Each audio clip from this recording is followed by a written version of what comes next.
2017 की बात है।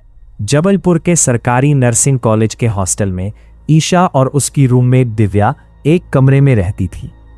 ईशा को बचपन से पुरानी चीजें जमा करने का शौक था। उसके 20वें बर्थडे पर उसकी माँ सदर बाजार के एक कबाड़ी से एक कपड़े की गुड़िया ले आई। बड़ी बड़ी काजल लगी आंखें, लाल फ्रॉक, हाथ पैर धागे से सिले हुए।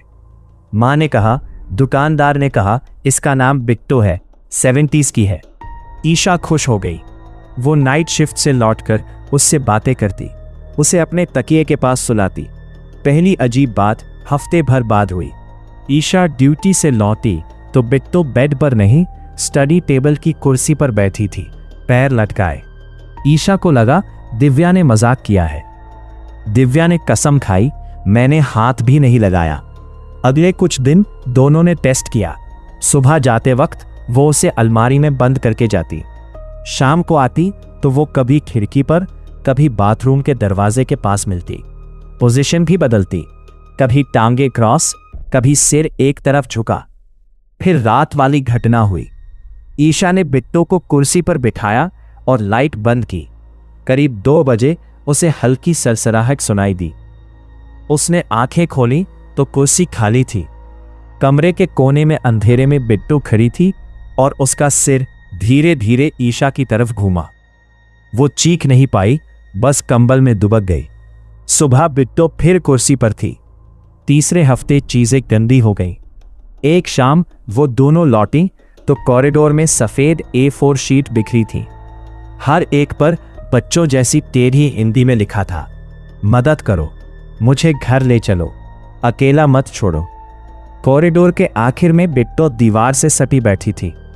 ईशा ने उसे उठाया तो उसके सफेद फ्रॉक पर गहरे लाल धब्बे थे, जैसे हल्दी कुमकुम ना, ताजा खून। उसके सिले हुए बाल चिपचिपे थे। दिव्या डर गई। उन्होंने हॉस्टल के पास वाले चर्च के फादर डिसूजा को बुलाया। फादर ने प्रार्थना की और फिर कहा, इसमें एक बच्ची है, वो बात करना चाहती है। थोड़ी देर की खामोशी के बाद फादर ने बताया कि गुड़िया कह रही है, उसका नाम अनाया है। वो 6 साल की थी और 1998 में इसी हॉस्टल की पुरानी बिल्डिंग में आग लगने से मरी थी। उसे ईशा और दिव्या अच्छी लगती है, वो बस साथ रहना चाहती है। ईशा को दया आ गई। उसने सोचा, 6 साल की बच्ची क्या बिगाड़ लेगी। उन्होंने बिट्टो को रख लिया। दिव्या का कजिन कुणाल अक्सर वीकेंड पर आता था। उसने पहली बार बिट्टो को देखा और बोला, इसे फेंक दो यार, इसकी आंखें फॉलो करती है।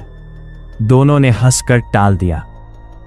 उसी रात कुणाल हॉल में सो रहा था। करीब 3 बजे उसकी नींद खुली, पर शरीर जाम था, छाती पर वजन। कमरे में किसी बच्ची की खिलखिलाहट गूंजी। उसने नीचे देखा तो बिट्टो उसकी छाती पर बैठी थी और धीरे धीरे उसका चेहरा उसके चेहरे के पास ला रही थी। वो चिल्लाना चाहता था पर आवाज नहीं निकली। अगली सुबह वो पसीने में भीगा उठा। बिट्टो अलमारी में थी।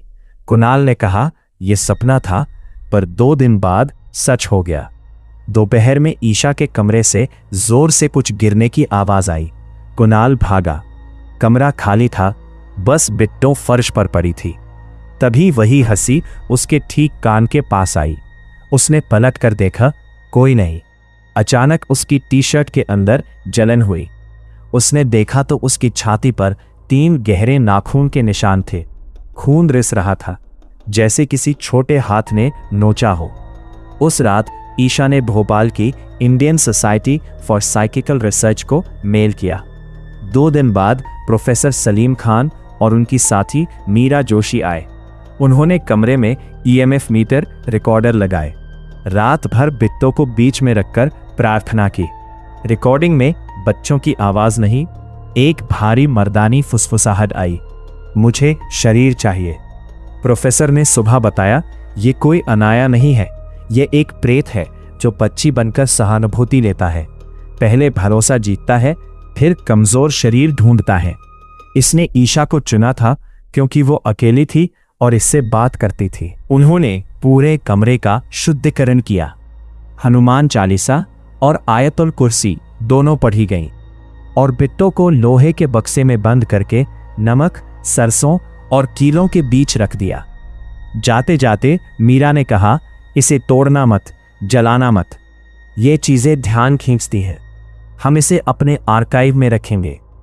आज बिट्टो भोपाल के उस आर्काइव में एक कांच के बॉक्स में है जिस पर लाल धागा बंधा है और बाहर लिखा है, खोलना मना है। ईशा अब पुणे में स्टाफ नर्स है। वो अब भी कभी कभी सपने में वही काजल वाली आंखें देखती है जो धीरे धीरे उसकी तरफ घूमती है।